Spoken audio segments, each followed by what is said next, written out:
Welcome to United Shades of Gray, Conversations of Race in America on WSGW. Now, here is your host, Kareem Bowen. Good evening, ladies and gentlemen. Welcome to another edition of United Shades of Gray, Conversations of Race in America. Today, we're going to have an electrifying conversation about gentrification, something that's been taking place all over the country in cities that have gone through reconstructive phases, new faces, new identities, new things. We'll talk about all of that because whether you're here in Michigan, Detroit, Saginaw, Chicago, Minneapolis, all of us have seen this in work. And so I think it's going to be a great conversation for us to have. I've been in a number of meetings over the past several months and some more recently that are kind of addressing the issue and talking about exactly how can we bring in new life to communities without utterly replacing and destroying the communities that existed before. So we'll have that conversation on today. I'm in the studio today, not with Mark Bassett. He is on hiatus taking care of business, but I'm here with John B. in the place to be. John, what's good, my man? Hello. I don't know about you, but I have been a little bit depressed because the weather has been absolutely amazing this summer. We can't complain about the weather. The weather has been hot. We got a little bit of rain recently, but for the most part, we've had sunny, warm skies other than the pollution coming in from Canada. Everything has been good. But to me, it seems as though summer is sprinting out of season into this next fall season, which fall is a beautiful season, but there's nothing like a Michigan summer. I like fall. Here you go. I'm looking forward to it. The temperatures are just right. It's nice sweatshirt weather. You get the heat starting to turn on a little bit. The leaves change color. And who start wants to to turn on heat? Oh, I like being nice and toasty. I don't like being this nice. air conditioning stuff. I do love being nice and toasty, and I think that when we look at summer is the perfect time to be nice and toasty. Well, maybe that's it. I spend most of my time in a studio sitting in here in the air conditioning, and it's miserable. Well, Jonathan, I need you to have some sympathy and empathy for us who are not living in air conditioning, because I can't do the air conditioning. It kills my sinuses. Good afternoon, Sharice Steele Phillips. You are the first person that I can identify in the social media stream. I see that there are some other people out there. Linda Smith. See? I love these people. What is wrong with you people? I love the fall. We live in Michigan, where soon, just months away from these ridiculously cold temperatures, and you guys are talking about fall. But in between, in the middle of my beloved summer, I can't believe it. We get ridiculously cold temperatures in the winter. We get this nice fall in between, and it's nice. And fall lasts from when? September 20th to September 27th. And then it gets cold again. And then we're back into the cold temperatures. We can't wait till summer gets here. Spring. What is spring? When was the last time you saw this thing called spring? We had a little bit of a spring once we got the rain in earlier this year, but not much. We go from freezing in February, March. April used to be a spring, and March, April, and May, but now we just go from extreme cold to hot, and there's nothing usually in between. But I love the hot weather. I say that if you can give me weather consistently on a regular basis that is about 90 to 95 degrees, I don't want to be in Arizona, so 115 is a little bit too much, but 90 to 95, that is just a great summer day. That's when you can get in the pool. That's when you can go to the beach. You can enjoy some of the great amenities that this amazing state of Michigan has.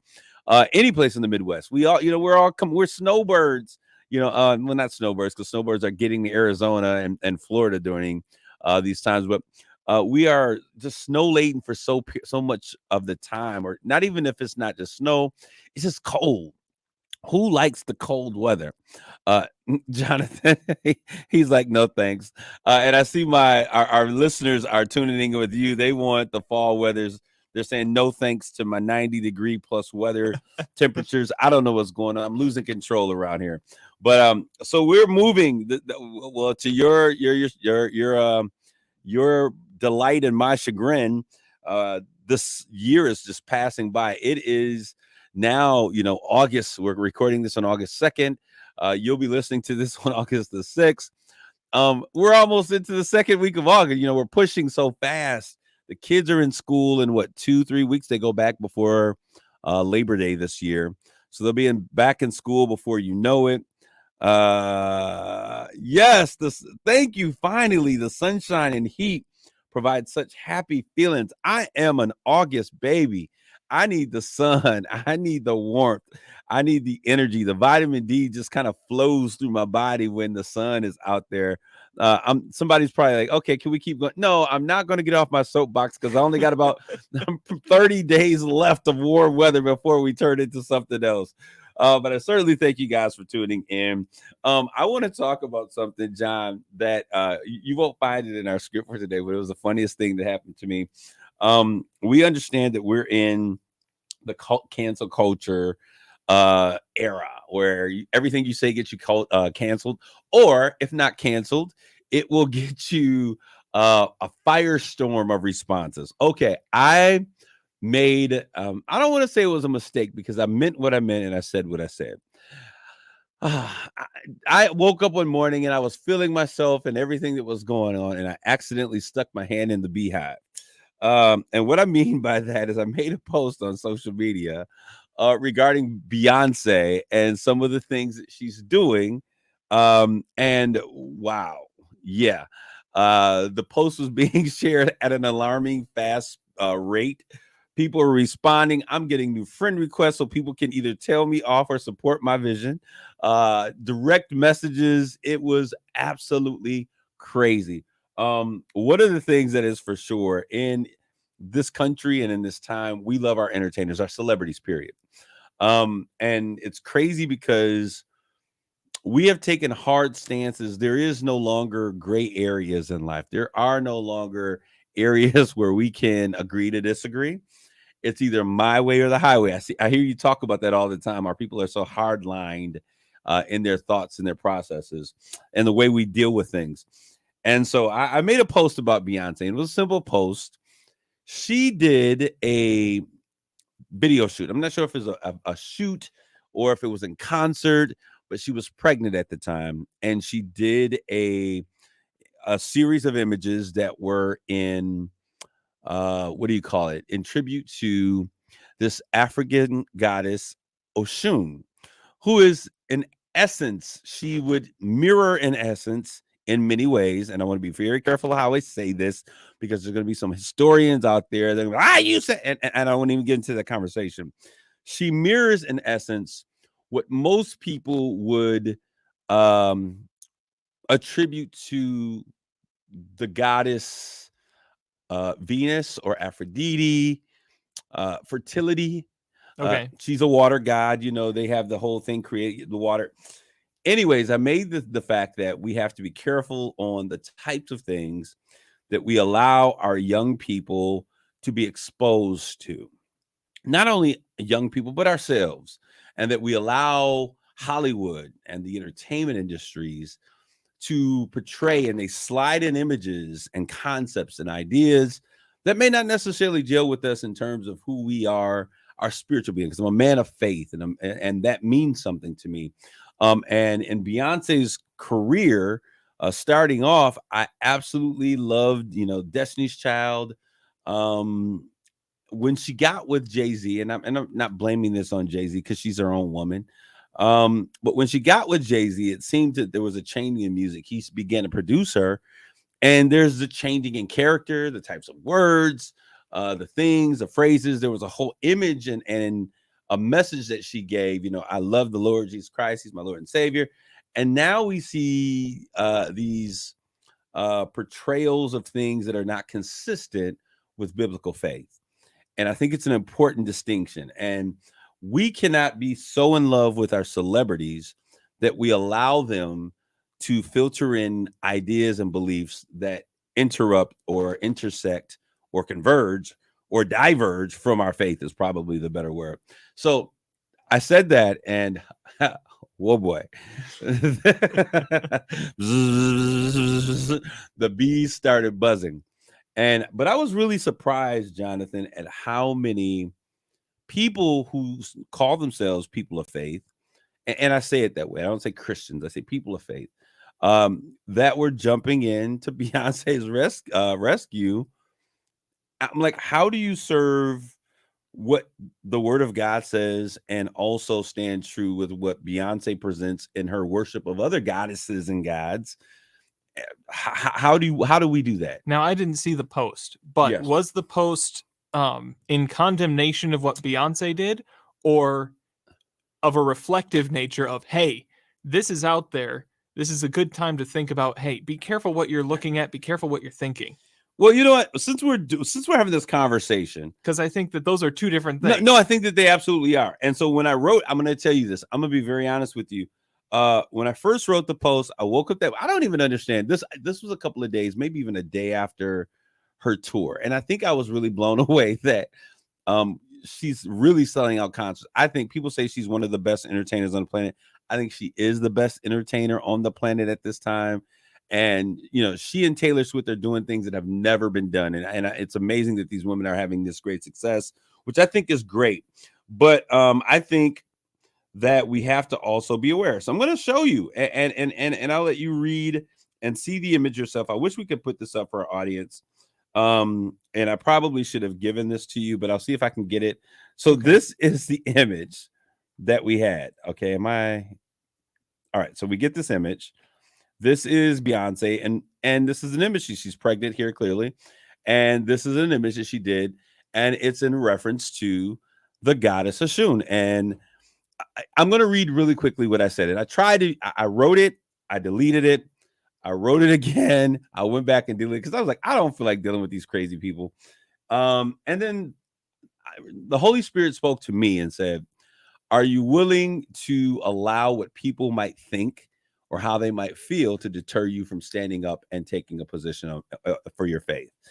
And so I wrote it, and I said, the enemy operates in plain sight was my theme. Music is a gateway. Corinth was a famous military center with a fort, a trade center, and its temple, and a temple of Aphrodite. These are biblical truths in terms of history and the culture at the time. There were about 1,000 prostitutes, both male and female, in the temple. Greek goddess Aphrodite was similar. I said was same as Venus, the goddess of love. They kind of merged into their identities, those things. So some of those characteristics of Aphrodite she picked up from Venus. The Greeks fashioned their goddess after their Yoruba people in Africa, goddess of Shun, goddess of love and fertility. Here's a queen of the hive, a picture of Beyonce invoking Oshun. We have to do better. The goddess of fertility, the spirit, is a seductive spiritual presence the Church of Corinth battled against. We now pay or bring tribute to worship this spirit when there is no distinction between the world and the church. And so that was my statement. So what are your thoughts, Jonathan? So that reads as more of a, she shouldn't have done this, but it's also, I think it's an important lesson to bring up that you need to be careful how you are consuming anything, right, how you're looking at pictures, how you're listening to music. You need to do it mindfully. To mindlessly consume is to become a drone, for lack of a better term. It's modern day idolatry, and I think that intersects so well with what I'm seeing there, because I just read the post, I looked it up. It intersects so well because here is a modern day idol, yes, a celebrity, yes, who people follow incessantly and obsess over, invoking the image, the likeness of a former idol. Yes. A god that was put before the one true God. Absolutely. And I think it's an important warning of how we operate in today's world, because those same idolatrous concepts are still around. They're in politics, they're in pop culture, the money is always around, technology, it's everywhere. So no matter how you're consuming something, do so mindfully. I think that's the message. That's what I was hoping the message would be. But we have trouble whenever we hear someone and we feel like, oh my goodness, their name came up. but do we get the essence of the conversation? Do we take the conversation in context? I am a fan, or have been a fan in times past of Beyonce. As her music has evolved, I've become less of a fan. There are some bops that she might put out every now and then. A bop is a hit song, one that you can bop your head to, for those of you who don't understand. But there are some songs that you could have, that she did a cover of old Frankie Beverly and Maze. I'm a Frankie Beverly and Maze fan. And it was a good cover, and it became a huge kind of TikTok dance thing, and they were doing dance. Okay, cool. But some of the stuff, there was a song called Church Girl. Well, I didn't particularly care for it or agree with the message. There have been other songs. There's videos that she's created with, if you're familiar with Pan, the god Pan, and Oshun, they were in these videos. You know what I mean? So these are things that we have to understand, and as people of faith, I think that we have to take a position of the fact. I don't think that we have to tear anyone down. I think we continually pray for her, because I think that just as the enemy will use those things for his benefit, if we pray and she comes to her senses in terms of how that can affect the world, maybe she'll see things differently and do something different. She can become a great asset for the kingdom. So that's what I was thinking about. Thank you, Linda Smith. She said, I appreciate what you said. It was truth. Never been a Beyonce follower. And as someone who appreciates good entertainment, I think she's the best entertainer in the world. And I think if the enemy is going to use someone to throw us off track, why not use the very best in the game? And it's not that she's a devil worshiper, or she's evil. And people are saying, I was saying, all people who are like Beyonce are going to go to hell. That's not what I was saying at all. But I'm saying that, as the word of God says, that, narrow is the way to the kingdom, and broad is the way to destruction. And we just have to be aware, and really check ourselves in terms of the things, because the eyes are the gateway to the soul. And a lot of times I remember the songs that you say that you don't like, you find yourself humming and singing the words to those songs. You ever done that before? I don't think so. Like, you'll hear something on TV and you absolutely hate the commercial. Oh, and you'll find yourself singing the jingle to the commercial like all day long. Yeah, because it's catchy. And so music is used as a way to convey thought and information and ideas. And think about it. We teach children alphabet to music. We don't say A, B. No, we sing it. A, B. Why? Because music helps us to remember. It brings in all of those cognitive things and elements of how we can think and remember. And it helps us to remember things that are sometimes difficult. What were you going to say, John? And the church has been doing that for years. Absolutely. It's been putting things to music for years. So why wouldn't the enemies of the church put things to music? Absolutely. We know this ain't about religion, but we know that you people that are out there that are listening understand the importance of having boundaries and being accountable and thoughtful for how we do things. And so I thank you guys all for tuning in. Oh, I want to get, we got to talk about some things that are actually on the schedule for today.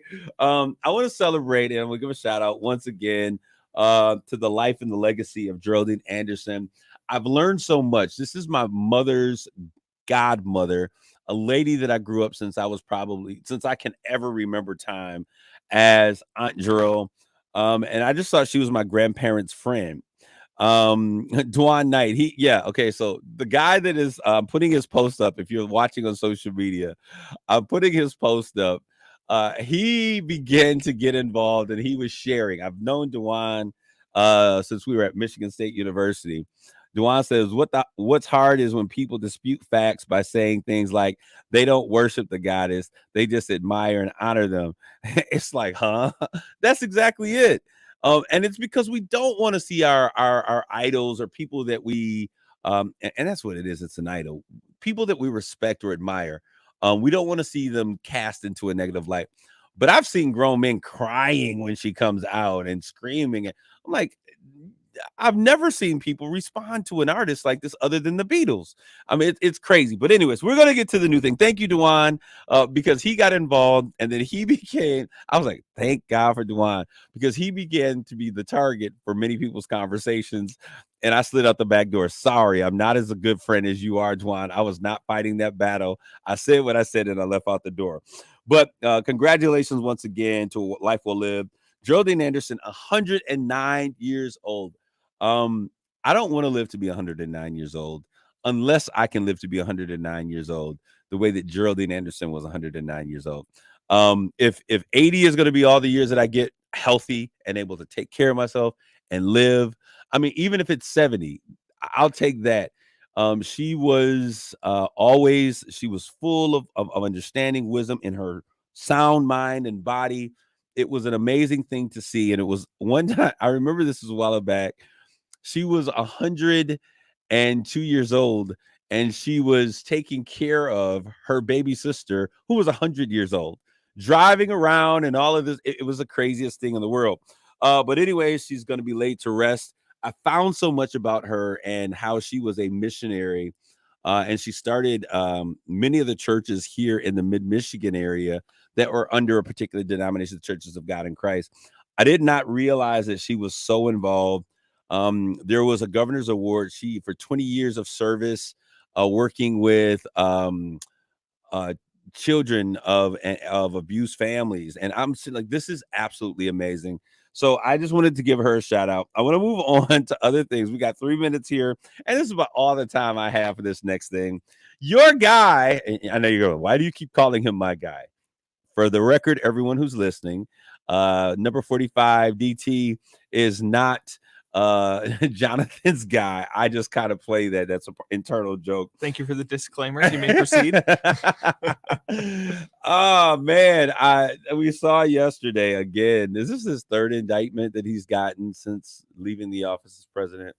I don't know. Yeah, well, there was one, and then there was the one on the woman. He was found guilty of sexual whatever the alleged harassment or whatever it was.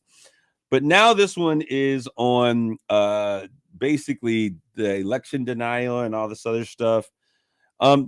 This is crazy. But I'm going to tell you. So we're going to talk about that. 4 charges: conspiracy to defraud the United States, witness tampering, conspiracy against the rights of citizens, obstruction of attempt of. None of these things that they're gonna be. Oh, they're gonna get him this time. Oh man. Oh boy, they're gonna get him. None of this stuff is the third criminal indictment. Thank you. None of this stuff is ever gonna happen. And I said this before, and someone came to me and they were upset that I said this. And I say this not as a conservative, because even I am a conservative. I am an self-identifying conservative. I'm conservative in my faith and many thoughts. Many of my social beliefs may be a bit to the left, but I consider myself a conservative who makes his own plan. And this guy could have never gotten with. But people were upset that I said that. But as a conservative, I struggle to see how this guy fits into any red packaging of any kind. But I said that what people were upset about is that I don't want to see one of our former presidents in prison. I just don't think it looks good for our nation. And I don't even like this dude. I just don't think it's good optics. I don't think it's good for national security. I don't think it's a good thing anyway. And people were upset that I said that, well, if you defy the law, you break the laws, you go to prison. Do something. Take away his passport. It's great. It's greater damage than anything else. But we're here in Trump land. What I do admire, if there's anything that I admire, 2 things. One is that he does what he says, no matter how crazy it is. I can appreciate people who do what they say. The second thing is that I don't know of any other president in American history that when he left office, he remained on the front page and at the top of a news cycle every single day from the time that he was gone until the time that he has now thrown his hat into the ring. He is in a class by himself. Number 45, that's your man DT. I won't say his name. But we'll talk about this. We're going to get to the conversation about gentrification. Very important that we lean in, considering the things that are happening across the land. I want you to stay, don't go away. We'll be back with more United Shades of Gray.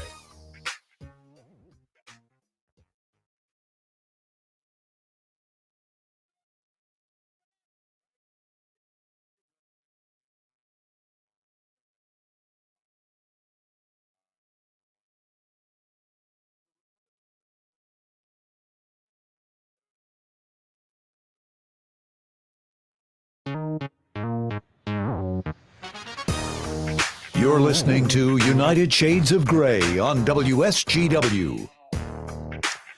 This is Kareem. We're back with more United Shades of Gray, conversations of race in America. Somebody says, yo, why are you always talking about race? Because every morning I wake up and I leave and I go out through my life, I realize that I am a black man. And like James Brown, I'm black and proud, and I say it out loud. Thank you so very much. Very knowledgeable young man. Oh, you are too kind. Keep the compliments coming. Flattery will get you everywhere on this platform. But we certainly thank you guys. We're going to get into the heart of our conversation, but I want to start by talking here in the city of Saginaw. For those of you who are listening at WJLL in Joliet, Illinois, you all will be able to understand exactly what we're talking about. If you're in any city across this great nation, whether it be Dallas or Houston, especially Houston, who has gone through a great deal of gentrification, cities like St. Louis, who have done great gentrification processes and projects. If you're coming from any city in the state of Michigan, Detroit, and other cities alike, Grand Rapids recently has done a number of things as it relates to gentrification. You'll understand the conversation that I'm about to have. And excuse me, I was losing my breath. To allude to another Destiny Child song, if you heard the first part of this, make me lose my breath. But anyways, the Saginaw Medical Diamond has recently been approved. Many of you are probably like, the Saginaw Medical what? And I've known about this project probably about 15 plus years or so. I've seen some blueprints as it relates to the project, and what it was ultimately looking like. And that's because I have friends that are very involved in what's going on. And I'll tell you this, before we get started with this whole conversation of gentrification, what's happening in my local city that may reflect what's happening in yours, I want to say this. I think that in order for things, progress is necessary. I always tell my kids that I work with, the high school students, I tell them that change is necessary, that change is inevitable, but change is your friend. And so what we're going to talk about is a conversation about change. And that's not the issue for me, because I think that everything that is alive should change, should grow, should evolve. But it's how we change and how we evolve that becomes the issue that I really want to address on today. So the Saginaw Medical Diamond on Wednesday, July 26th was passed and approved. That means that our city, county, Saginaw Future, which is one of the bureaus that kind of plans where Saginaw is going, and they do so, 10-year projects kind of thing, where we're going as a community. And the Chamber of Commerce, which houses the businesses. It makes sense that they're all involved, along with the county. Now, most times we see the city and the county here, and they don't have the ability to operate in the same spaces. But we finally see that they're coming together for this. They've approved the $30.3 million dollar funding for the Saginaw Medical Diamond Project. Most of these dollars are for the purpose of making sure that brownfield lots and other lots that are held, which I believe that they're held, Jonathan, by like the land bank and different things that are out there, that they are shovel ready. Shovel ready means that they'll do all of the hard work underneath, making sure that water and plumbing and all those other things that are necessary are intact, so that if a company comes in, those are things off of their list that they don't have to do. They can get straight to the building and tying into government services or civic services that are already in place. All right. So we see this taking place in the city of Saginaw. Saginaw is positioning itself, which we've seen this, unless you've been under a rock, probably for the past 25 years, there has been a real switch We were a strong manufacturing General Motors city. We now see a transition to medical services, hospitals, and clinics, those types of things. And so now we're taking the actual leap. We're taking this leap of faith, and we're cementing our future in something which is kind of everyone's going to need, healthcare. Along with healthcare, we're talking about biotechnology. We're talking about things that are related to the healthcare space and associated projects. And so with this, we now have to consider, this is great. I think it's a great idea. I think that it lends for great opportunities for the future of Saginaw. This investment of millions has the ability really to become a multi-billion-dollar investment as Saginaw moves forward. That is the desire and the hope of what our city is hoping. And I know especially our city manager, Tim, our mayor, Brenda Moore, we've had these conversations. And that's great. I think that Saginaw is now, we used to be a city that was about 100,000 in terms of population. We're about 48, just under 50,000. So there is a need to grow Saginaw with new business, new opportunities, new jobs, but also we need to people build. We need to build communities by getting people in here. So here comes the place where things get tricky. It's important for us to do all of those things. We are living in a national climate where the housing market is depleted. We don't have much in terms of inventory. Rental properties that would be considered affordable are now a problem. And everything that comes up that is being built new is over $100 and something per square foot, meaning that when people are looking to get into these houses or these new apartments, we're looking at about $1,200 for probably about a 900 square foot apartment. So it'd be likened to going to a hotel room and paying $1,200-$1,300 a month for your monthly stay there, which is, according to what people are paying in our current location, it's not feasible. Do you disagree with anything that we've said so far? You're Jonathan? talking to a 25-year-old man who's been kind of poking his head up, looking at houses and apartments and all that. Yeah, no, I 100% agree. Am I preaching to the choir, or am I preaching? Okay. So I'm in the right place here. And so I'll tell you what's interesting. I am a progressive man who's been blessed to be cities across the world, not just the country, literally around the country, and looking at how things have been developed in other nations. I was just asked just recently to go and to see, how they're doing entrepreneur development in Botswana with another friend. So we're looking at doing that and taking young people over there next year. So this is something that I've seen and I've looked at for a long time. Now, here comes the issue. With us growing this population, with us doing this medical technology, this medical diamond, what that means is that we're creating a infrastructure in Saginaw, which is one of the poorest cities in the country, or at least in Michigan. It's one of the poorest cities in Michigan. We have a property tax cap that has not moved for 4 decades, where jobless rates are probably they're higher than the national average. We're looking at the average home income at about 30% less than the national average. We are a city that is doing, very poorly in terms of keeping up with national averages, in terms of living a middle class life. And most of us are below middle class that are living in this community. So we're bringing in a whole new system, of infrastructure and employment that is one our community is not trained for, which I guess this is get ready, start, go out and enroll in classes and change what you're working for. But also will bring in what I could always say is the new future population for the city of Saginaw. I think a lot of things that are being done now are being done for the future. That's how we plan. And I wonder if this current population, what happens with this current population is we bring in doctors and lawyers and anesthetists and surgeons and new medical facilities and all of these other things to a population and an environment that has not been adequately retrained? Are there retraining opportunities that we're going to be talking about here to make sure that people are prepared? Because if not, what has happened in other gentrification opportunities will happen here. Let me define what gentrification is.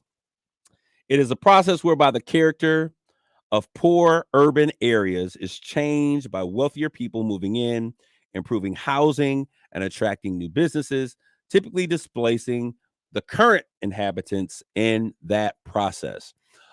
Growth and is important. Change is necessary. It's inevitable. It's our friend.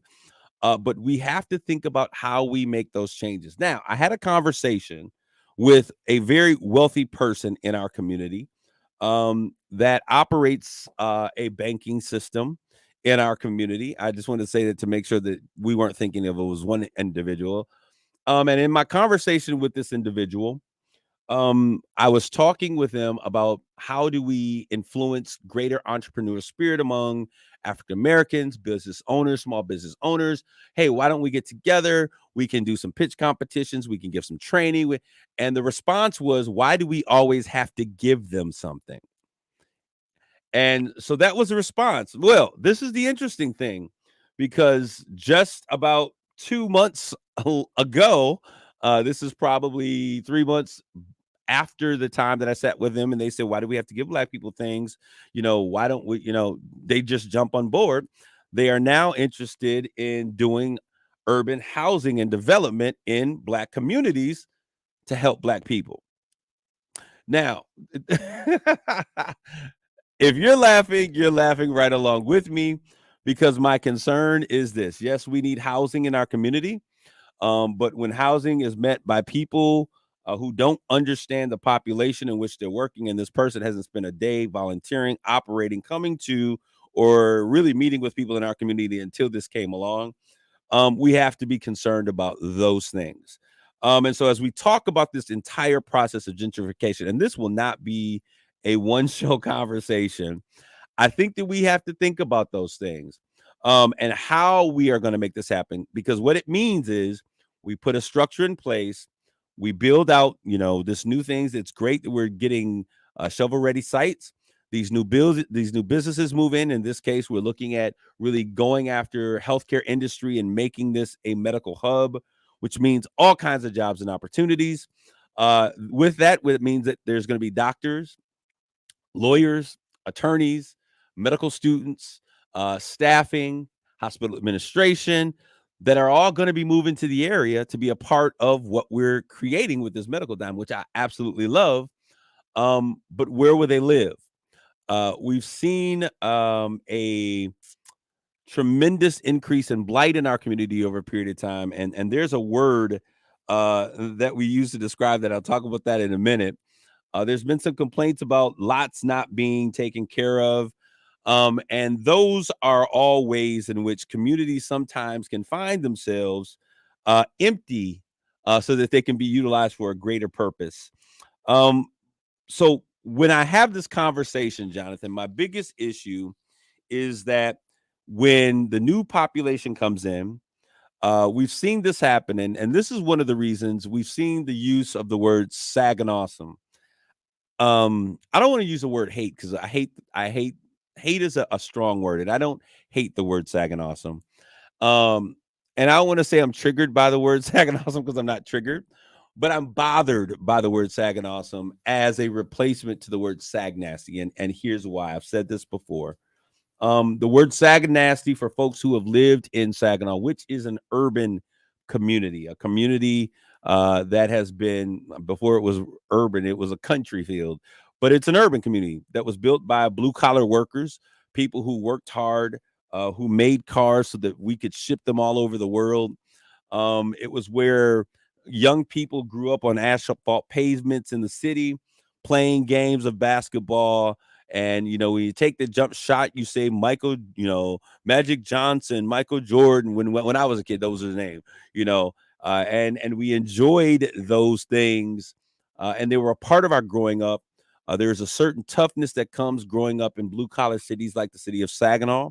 Draymond Green, who is out there, the tough man in basketball. He would have been great for the Detroit Pistons because he plays their kind of basketball, but he's with the new touch and go teams of the NBA today, where everything is a foul, even blinking at a person on the court. Different time, different people, different place. But we're a tough community of people, and Sag Nasty wherever we went across the city. And this is when General Motors was here and the city was booming and doing very well. People returned to had coined Saginaw Sag Nasty. And if I don't know if you guys remember when Michael Jackson wrote a song, it was called "I'm Bad." And the word bad had meant bad for a long time until he made bad mean good. And so we use the word Sag Nasty, and it was never a derogatory term for the people who understood what it meant, which were people who were usually from the Black community. We could go anywhere across the state. People who were from Saginaw had heard about Saginaw. Great athletes that had come out of Saginaw. As a matter of fact, Jason Richardson, who's one of the most notable players that come out of here, two-time back-to-back slam dunk champion after Michael Jordan, had it branded on his forearms so that as a tattoo, so that when he won his second championship as a dunker, he would put it up and the world saw Sag Nasty. And he put it on there because of his pride in a community that was hardworking, where he saw his mother work 2 and 3 jobs, educate herself, went to school, got a bachelor's and then her master's degree working in the community as a psychologist right here in the city of Saginaw.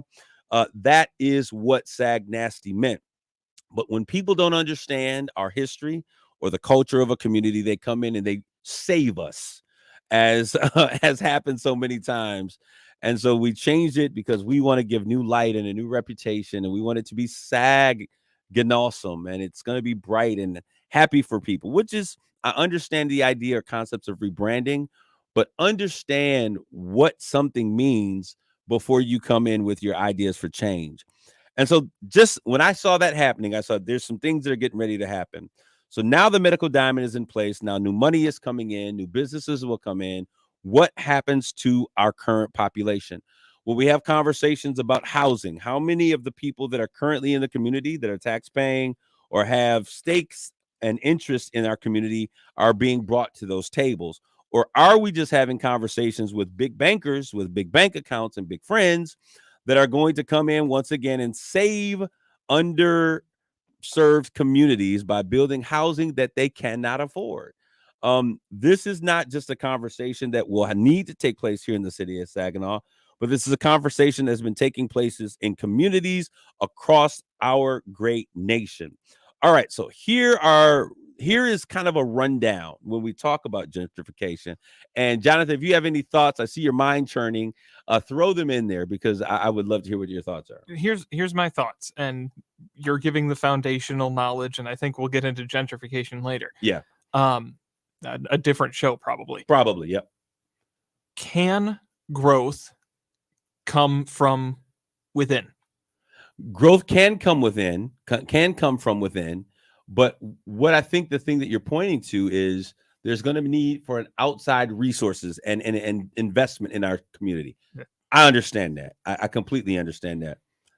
Your thing about branding, yep. I absolutely agree. I hate if you come in with a thing and then a word develops to describe that thing. Great. Yes. If you come in with a word and try and build around it, ooh, it's rough. Yeah. So that's what we're dealing with. But and it's not just a word, it's a concept. Absolutely. It's, hey, let's get excited about this Saginaw Awesome while you're.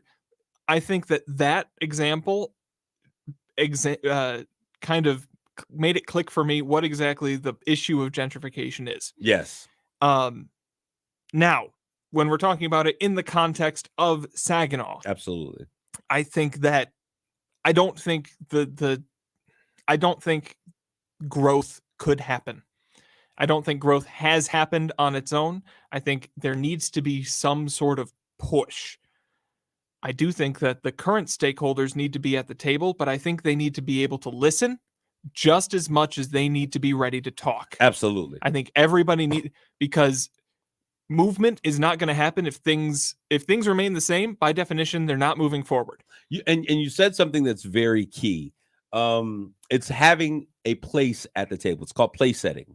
And when we do these types of things, having the correct people at the place setting. Like, there's an interesting thing that happens in the greater perspective of America.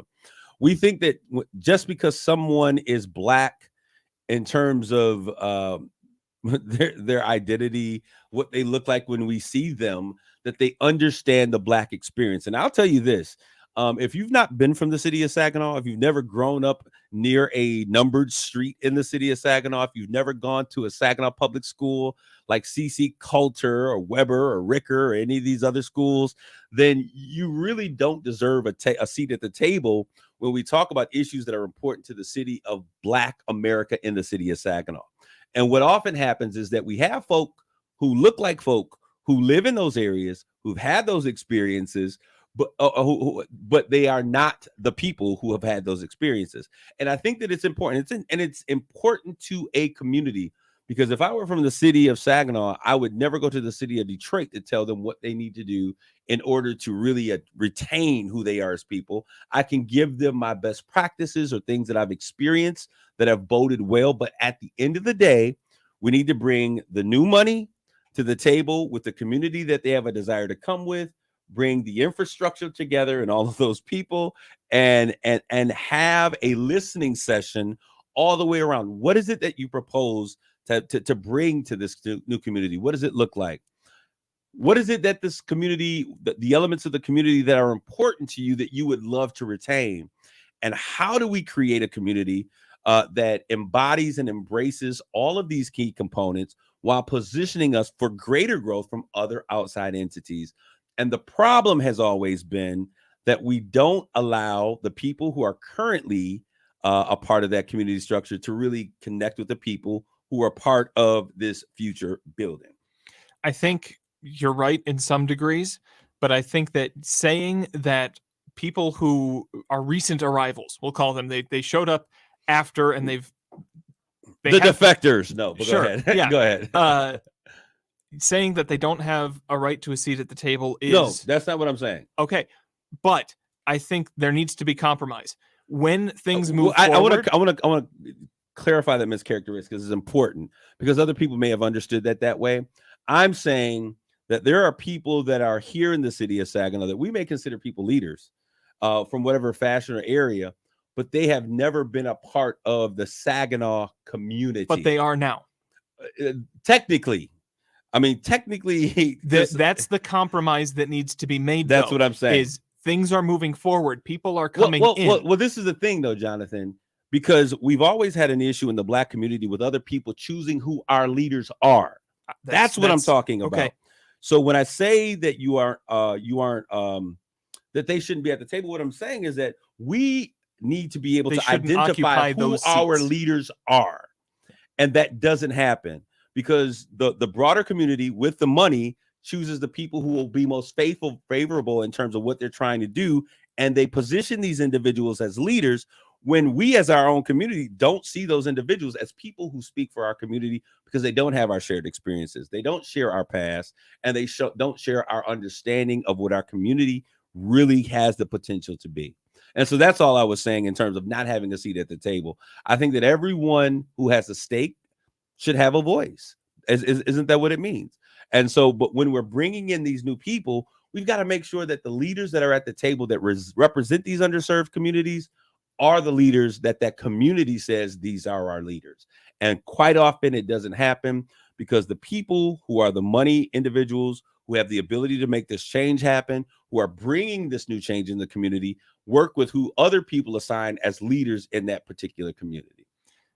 I understand that. Okay. Now I get what you're saying, where, okay, the people who actually represent the thought of the community should be the people communicating for them. However, yes, I'll say this just as my last thought of what you said. You're not going to retain 100% of the identity. Oh no, and I understand that, and I'm okay with that. I think everybody needs to understand that. And I think Jonathan, that's a great point to end on, because whenever you have new things coming, new ideas, new people, we don't want to be the same Saginaw that we were. I don't want to be the same Saginaw that we were 20 years ago, but I do want to retain essential pieces that make us uniquely who we are. As we grow and we come better and more people come in, there's new ideas and new opportunities. which makes us a much better city. I want to thank you guys for tuning in today. We'll continue this conversation on next week. Take care of yourselves and each other. And as always, God bless you all. Grace and peace.